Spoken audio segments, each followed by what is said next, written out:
rekam. Assalamualaikum warahmatullahi wabarakatuh. Waalaikumsalam warahmatullahi wabarakatuh.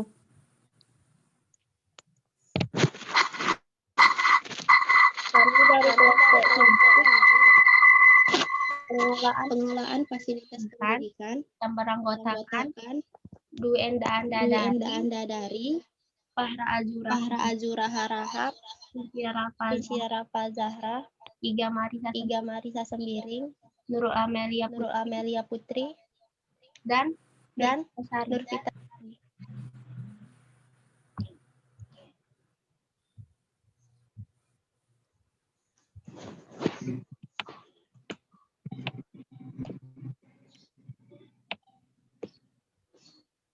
Baik.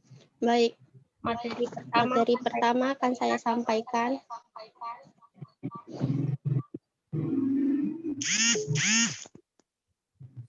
Yang pertama,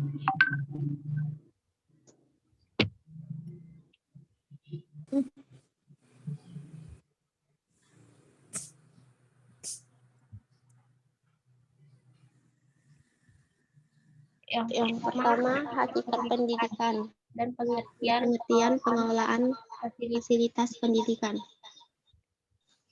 Pendidikan menurut besar bahasa Indonesia dapat diartikan sebagai proses perubahan sikap dan tata laku seseorang atau kelompok yang dalam usaha mendewasakan manusia melalui upaya pengajaran dan pelatihan. Istilah pendidikan sesungguhnya berasal dari Yunani, dari kata pedagogi yang asal katanya adalah pedos yang artinya anak dan agogi yang artinya membimbing atau dibimbing.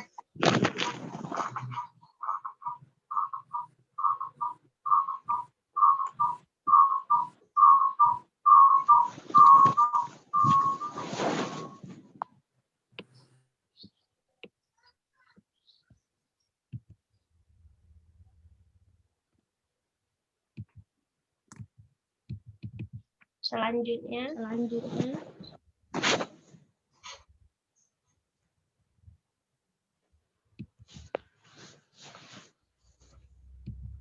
dilihat dari tujuan pendidikan terlihat dari tujuan yang sangat umum sampai tujuan khusus yang bersifat spesifik yang dapat diatur pendidikan dari yang bersifat umum sampai yang bersifat khusus. Yang pertama tujuan pendidikan nasional, tujuan institusional, tujuan kurikuler, tujuan tujuan instruksional,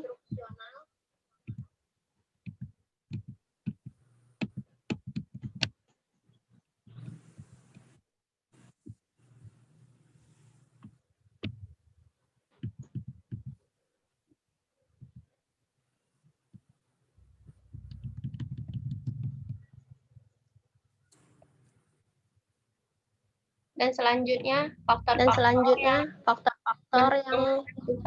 yang menentukan dalam pendidikan dilanjutkan oleh para Azura Harahap. Baik, saya Farah Azura Harahap akan membacakan materi selanjutnya. Adapun faktor-faktor yang penting dan menentukan dalam pendidikan meliputi A. Pendidik, B. Peserta didik, C. Kurikulum, pembelajaran, D. Manajemen pembelajaran, F.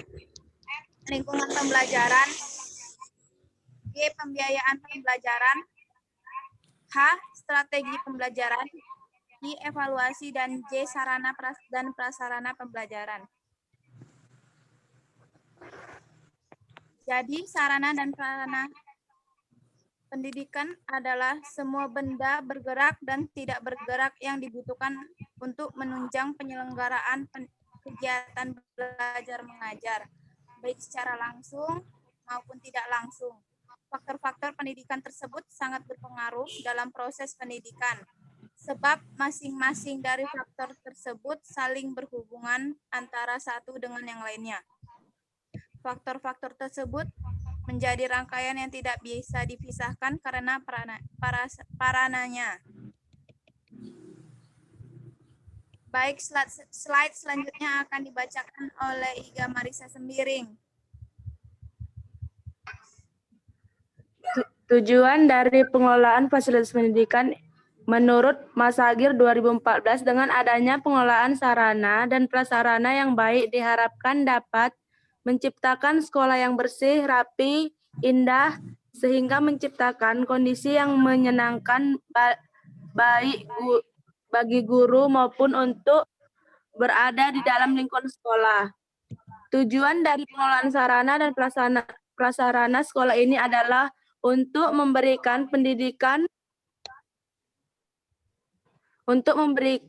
layanan secara profesional berkaitan dengan sarana dan prasarana pendidikan agar proses pembelajaran bisa berlangsung efektif.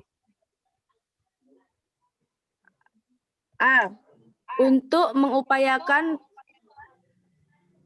pengadaan sarana dan prasarana pendidikan melalui sistem perencanaan dan pengadaan yang hati-hati dan seksama. Yang B, untuk mengupayakan pemakaian sarana dan prasarana secara tepat dan efisien. Yang C, untuk mengupayakan pemeliharaan sarana dan prasarana sekolah sehingga keberadaannya selalu dalam kondisi siap pakai dalam setiap diperlukan oleh semua personal sekolah.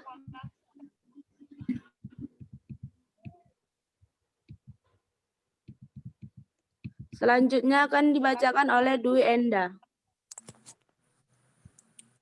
Baiklah, saya akan membaca slide berikutnya. Menurut Asia Bakar tahun 2008, fasilitas adalah bahan yang dirancang untuk melayani tujuan tertentu. Dalam sistem sekolah ada banyak fasilitas yang memfasilitasi pengajaran dan pengajaran yang digunakan untuk yang pertama untuk mengilustrasikan konsep, dua memberikan kesempatan untuk pengalaman langsung, tiga untuk eksperimen dan demonstrasi, 4 untuk penyelidikan dan penemuan ilmiah, 5 untuk menyediakan keragaman pikiran, 6 untuk observasi dan penyelidikan, 7 untuk pengembangan sikap dan keterampilan ilmiah, 8 untuk melindungi individu dan juga memberikan kenyamanan.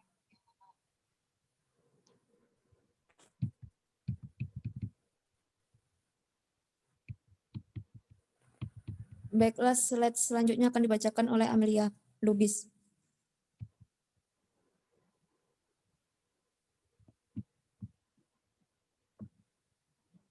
Prinsip-prinsip pengelolaan fasilitas pendidikan. Manajemen sarana dan prasarana merupakan suatu kegiatan bagaimana mengatur dan mengelola sarana dan prasarana pendidikan secara efisien dan efektif dalam rangka pencapaian tujuan yang telah ditetapkan. Secara umum, perencanaan, pengadaan, pengawasan, penyimpanan, inventarisasi, penghapusan, dan penataan. Lanjut.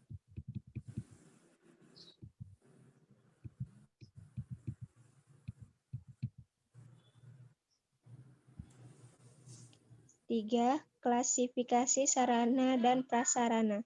Sarana pendidikan itu berdasarkan fungsinya dapat dibedakan menjadi 1.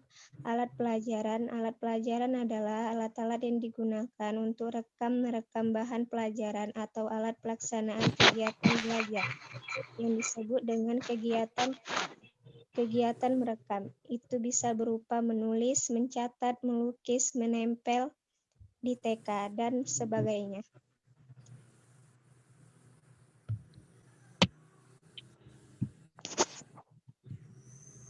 Lanjut.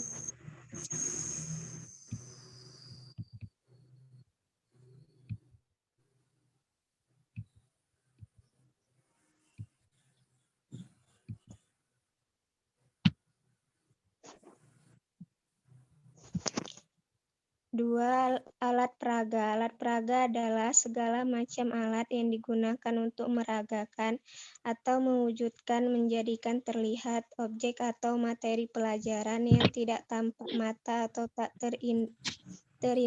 terindera atau susah untuk diindera.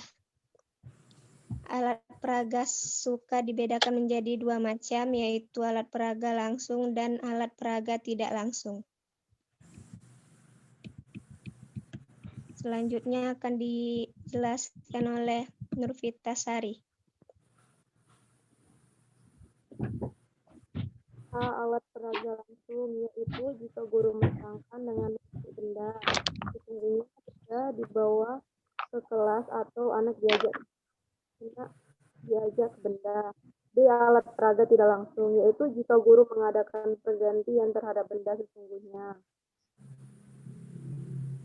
3. Media pendidikan. Media pendidikan atau media pengajar itu sesuatu yang agak lain sifatnya dari alat pembelajaran dan alat peraga. Kadang orang menyebut semua alat bantu pendidikan itu media, padahal bukan. Alat pelajaran dan alat peraga memerlukan keberadaan guru. Alat pelajar dan alat peraga membantu guru dalam mengajar. Guru mengajarkan materi pembelajaran dibantu oleh media menangkap pembelajaran lebih baik. Oleh media di sisi lain, guru bisa dibantu digantikan keberadaannya. Secara bahasa, asal-usul bahasa atau etimologis, media atau medium itu merupakan peralatan. Jadi, dalam konteks tertentu, bahasa ibu bisa disebut sebagai medium pengajaran yang digunakan di TK-TK di desa-desa. Bahasa Inggris merupakan medium pengajaran di sekolah-sekolah internasional.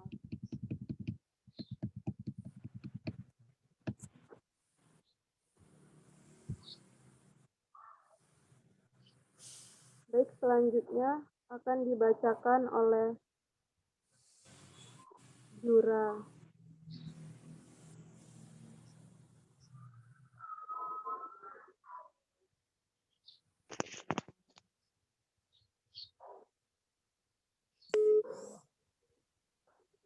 Baik. Pada materi selanjutnya akan saya bacakan 3. Media pendidikan. Media pendidikan atau media pengajaran. Fasilitas pendidikan. Baik. 4. Manfaat fasilitas pendidikan. Menurut Rahayu dan Sutama pada tahun 2015, keberadaan sarana dan prasarana pendidikan sangat penting bagi kelancaran proses belajar mengajar. Dengan adanya sarana dan prasarana yang lengkap, maka kebutuhan akan media dan alat pembelajaran akan terpenuhi. Proses pembelajar mengajar akan menjadi bagus dan menarik. Hal ini juga disampaikan oleh Ayeni dan Adelabu pada tahun 2012 dalam penelitiannya dalam Rahayu dan Sutama, bahwa kondisi gedung sekolah yang buruk dan tidak menarik, ruang kelas yang ramai, tidak ada ketersediaan fasilitas rekreasi dan estetika sekitarnya akan berkontribusi pada buruknya kualitas proses belajar mengajar dan tidak ada pencapaian kualitas pendidikan siswa di sekolah. Keberadaan serta kualitas sarana dan prasarana akan berpengaruh terhadap jalanannya proses belajar mengajar. Yang kedua, dengan adanya fasilitas pendidikan yang memadai, diharapkan sekolah-sekolah yang ada dapat menjadi sekolah yang ramah terhadap siswa. Menurut Ayu, pada tahun 2010, sekolah yang ramah terhadap anak merupakan sekolah di mana semua anak memiliki hak untuk belajar, mengembangkan semua potensi yang dimilikinya seoptimal mungkin di dalam lingkungan yang nyaman dan terbuka. Menjadi ramah apabila keterlibatan dan partisipasi semua pihak dalam pembelajaran tercipta secara alami dengan baik. Sekolah bukan hanya tempat untuk belajar, tapi guru pun juga ikut belajar dari keberagaman anak didiknya. Baik, kemudian akan dilanjutkan oleh Iga Marisa sendiri.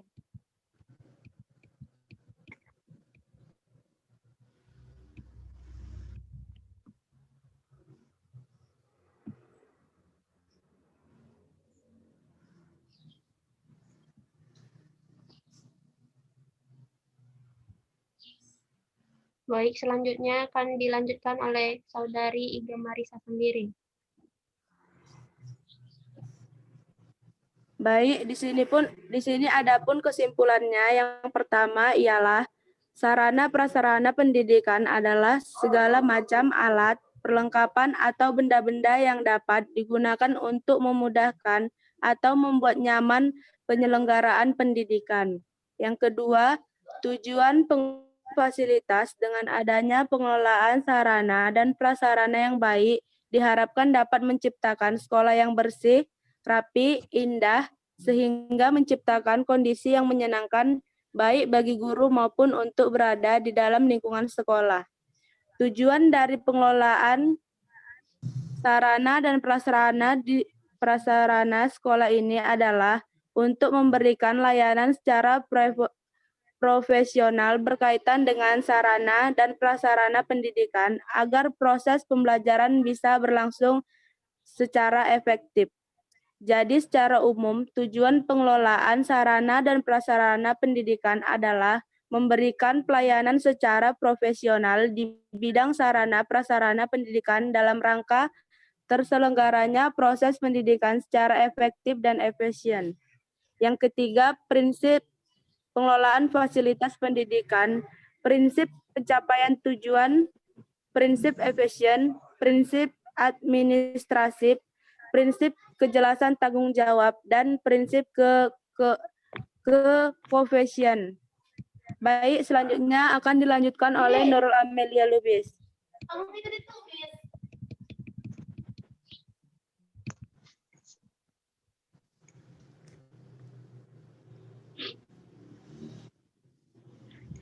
Baik, sekian presentasi dari kelompok 7 tentang pengelolaan fasilitas pendidikan dan kurang kami ucapkan mohon maaf. Wabillahi taufiq wal hidayah. Assalamualaikum warahmatullahi wabarakatuh. Waalaikumsalam. Waalaikumsalam warahmatullahi wabarakatuh.